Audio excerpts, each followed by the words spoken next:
So here we are on the historic walls of the city of Hue, the citadel of Hue, and it was here that on the 1st of February 1968 the 10,000 Viet Cong came steaming into the city and took over the citadel. They rounded up about 3,000 public employees or supporters of the South and executed them. Did bad things to them, like burying them alive and other things. So it started off very bloody. Local Arvan troops couldn't retake the citadel, and as you can see, the thick walls, yeah, there's moats all over. Reminds me a bit like Berwick upon Tweed in England and a few other places I've seen. And so basically Westmoreland was fighting in Khe Sanh, had all his troops there, but had to use some reserves from Da Nang around there. Took up the US Marine Corps and also Ann's Black Panther division of the Arvan Marines, the crack troops. Even the Viet Cong were most scared of them, more scared of them than the Americans. And they laid siege to this place. They bombed that place over there. You've seen the museum with all the tanks in and stuff. And basically there they held out for the 10,000 or so held out for about 4 weeks against lots of superior adds, tanks and stuff like that. This place effectively got levelled. The flag flew for 3 weeks. And yeah, just you know, so I think the 10,000, most of them died. The Americans lost about 150. The Arvan about 1,000. A lot of civilians died as well. Yeah, and yeah, beautiful city. You know, ancient. It's the what was good about this for North Vietnamese. It's the old capital of Vietnam. Very spiritual place. It's where the tombs of the kings are. I'm going to have a look at them this afternoon. You say it's stunning here, but over there you'd have seen tanks coming down there, blasting that wall to get through to the inner sanctum of the citadel. And then you'd have hand-to-hand fighting, you'd have all sorts going on here. A few fishermen over there. I shouldn't actually be here, actually. I don't think you're allowed to be up here. I climbed over a gate. So yeah, that was Operation Citadel, yeah? And here we are, way on the 6th of June. This is the inner sanctum of the citadel. Got the outer walls, the inner walls and stuff. And this is probably one of the last places that the Viet Cong and NVA units held out. You can see it's been razed to the ground. And there's my North Vietnam pistol with a star on it, which I bought from Go Outside the Walls for 25 bucks. Don't know, I'm going to get that through customs, but maybe I'll see ship and see what they say.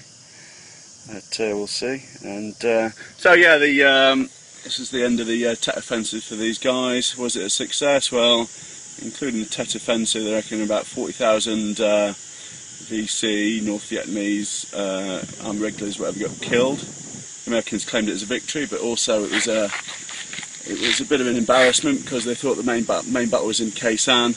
They took the Viet Cong took over the US embassy in Saigon for a day. There's a picture of the US ambassador on the walls of in the grounds of the embassy with dead VC around him.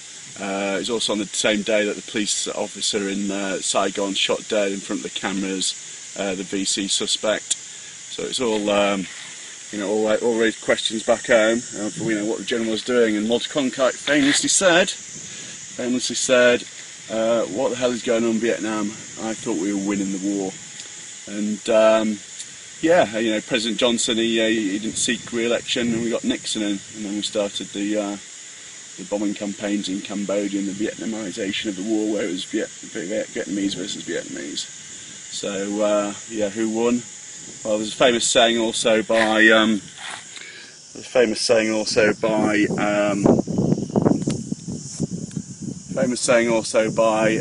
American soldier who came here and met a North Vietnamese soldier and said, "We never lost a battle in we never lost a major battle in the Vietnam War."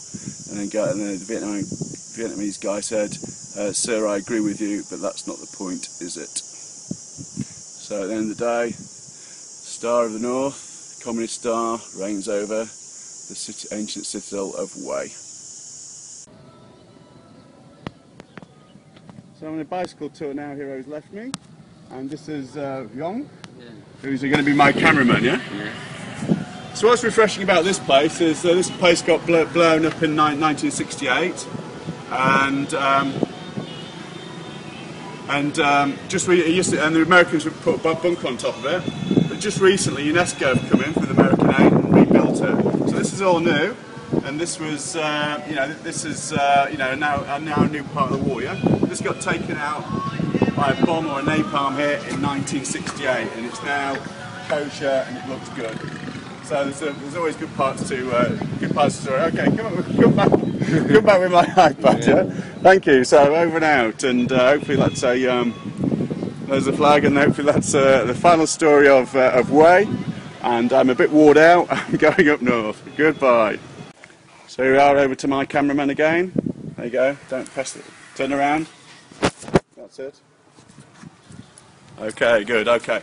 So we've just had a good point. Unfortunately, he's spotted a bad point. This used to be a nursery school in 1968, and each one of those flowers or tulips or whatever they are, I think they're the ones, the lily pod things, yeah, represents a dead kid who died when a bomb struck here. Yeah, could have been him. He was about 3 years old when he was here and lived in the city walls. Very sad place. Probably about 45 kids died here. So we just had a good bit. Unfortunately, we've just had a bad bit. Okay.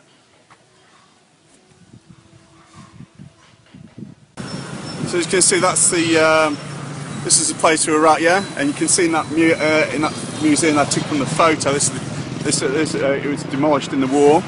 There's a big napalm strike over there, and my mate's waiting for me here, and he's going to take me to the post office so I can send my pistol back home and some hats back home. And then I'm off to have a all-night sleepless train to Hanoi. So it's over and out from me, and goodbye for the war for about 11 days anyway. Okay, bye.